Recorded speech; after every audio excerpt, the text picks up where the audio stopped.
Usa ka grupo ang gipadala sa Provincial Agriculture Office ngadto sa Philippine Coconut Authority Davao Research Center sa Baguio, Davao City niadtong adlong Biyernes, Enero 15, 2021.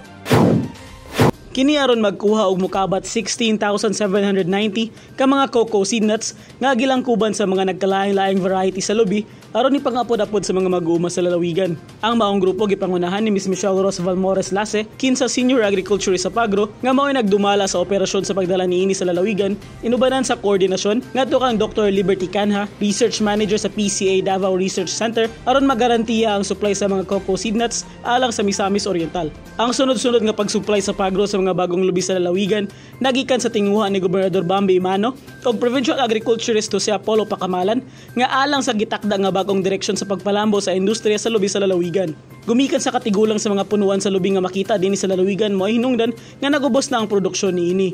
Buot ni Gobernador Bambi Imano ug Pagro Head Pacamalan nga ipahigayon ang rehabilitasyon sa mga lubi sa tibuok lalawigan aron mokusog og balik ang produksyon inubanan sa pagpalambo sa uban pang klase sa lubi aron modaghan ang kapilian sa mga mag-uma. Sa 5 ka mga dump trucks nga gikargahan sa mga cocoa seed nuts, usa ang gigahin alang sa makapuno.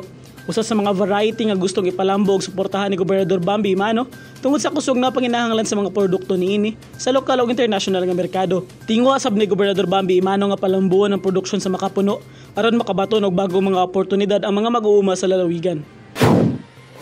Pagpalambo sa paginabuhian, mo'y kanunay nga prioridad karon sa liderato ni Gobernador Bambi Imano o bisan pa man anaa sa panahon sa pandemya, dili mapakgang ang paghatag serbisyo niini alang sa katawhan. Ako si Lambo Jefferson Patlunag, alang sa limpyo ug matarong nga panggobyerno, padayon Pilipino.